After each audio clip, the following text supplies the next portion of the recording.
오늘은요, 한정열 내과의 한정열 원장님 나와주셨네요. 안녕하세요. 안녕하세요. 3편의 주제는 이 만성 B형 간염에 의한 간경변도 치료가 가능한지에 대한 네네. 이야기거든요. 많은 사람들이 어려워하는 그런 네. 주제인 것 같아요.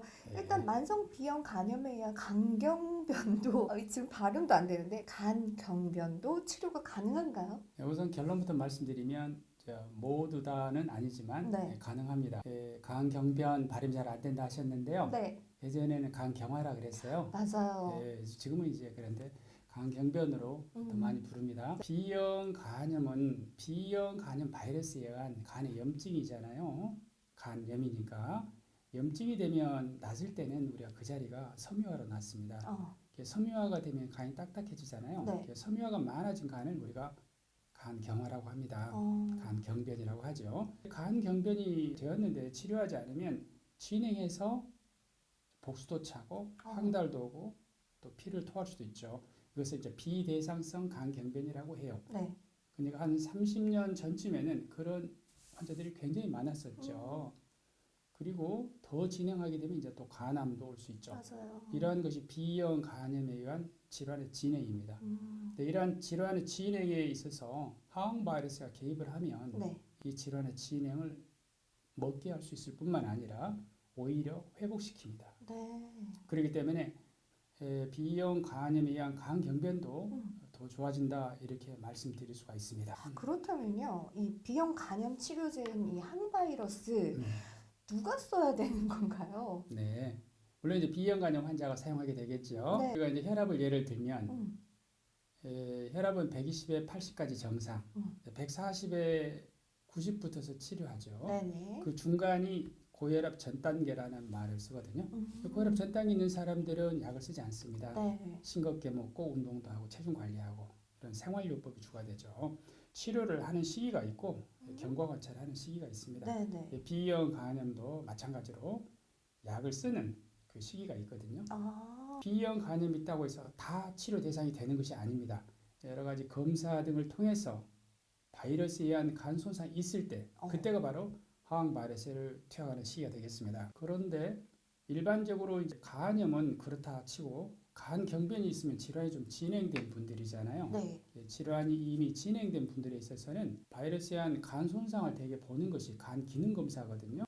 그런데 간 경변의 경우에 있어서는 이 간의 여유가 적어서 간 기능이 정상인 사람이 많아요. 섬유화가 많이 되어버렸기 때문에. 네. 그래서 간 경변이 있는 사람들은 혈액에서 바이러스가 검출되면 치료하는 게 맞습니다. 그래서 간 경변이 있는 사람들은 조금 더 치료 시기가 빠릅니다. 그래서 누구나가 다 치료 대상인 건 아니고요. 치료 대상은 바이러스에 의한 간 손상이 있을 때 치료하게 되고 간 경변의 경우에 있어서는 혈액 내에서 바이러스가 나오면 네. 그게 치료 대상이 되는 것입니다. 그렇군요.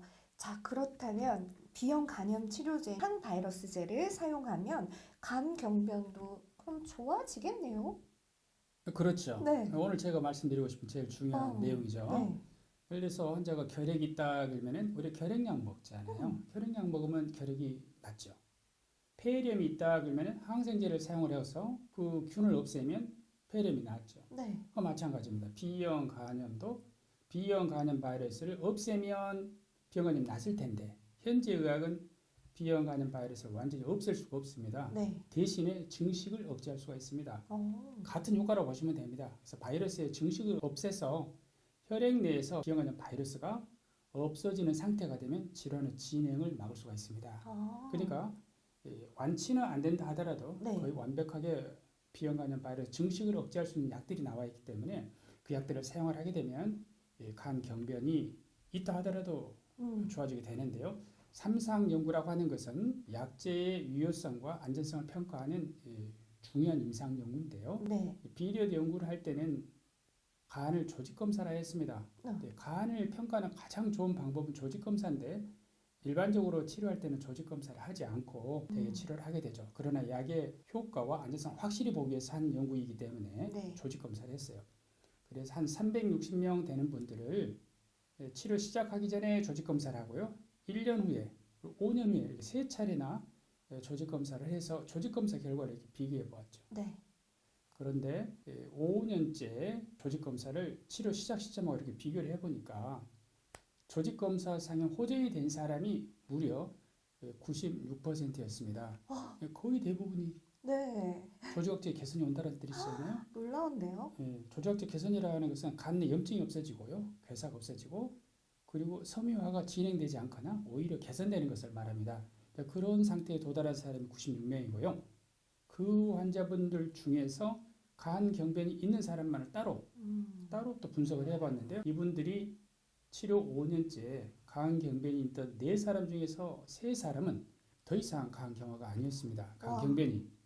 그러니까 이제는 간 경변 낫는 병이라고 하기는 그렇지만 이제 진행을 완전히 좀 막을 수 있는 그런 병이라고 할 수 있습니다. 옛날에 시저가 그 프랑스 쪽에 갈리아 지방을 정복하고 난 다음에 로마로 입성할 때 루비콘 강을 건넜을 때 건널 수 없는 강을 건넜다고 했거든요. 간염이 있으면 예전에 꼭 그렇게 말을 했었습니다.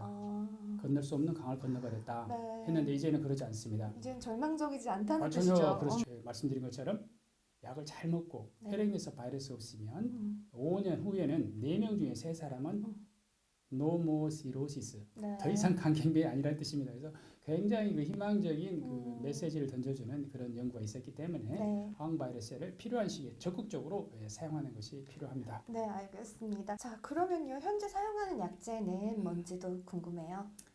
이제 우리나라에 살고 있으니까 대한간학회에 네. 치료 지침이 있죠. 그 지침에서 권장하는 약제는 4가지입니다.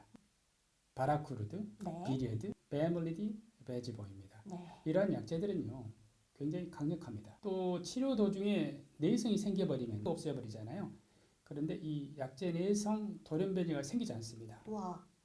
그러니까 굉장히 효과적이면서 장기간 사용할 수 있겠잖아요. 이런 약들을 가지고 치료를 하게 됩니다. 그렇다면 선생님, 간에 좋은 민간요법도 있고 예. 건강요법, 뭐 보조식품도 있고 많이 네네. 있잖아요. 네네. 확실히 이게 도움이 되는지도 궁금해요. 결론부터 말씀드리면 도움이 되지 않습니다. 아. 제가 말씀드린 것처럼 100가지 좋은 것보다는 3가지를 피하는 것이 가장 중요하고 네. 꼭 권한다 그러면 이제 커피 그거 하나입니다. 근데 쭉 그동안에 간염 환자를 보아오면서 보니까 건강보조식품 등으로 먹는 것도 트렌드가 있습니다. 처음에는 이제 녹즙을 많이 먹었어요.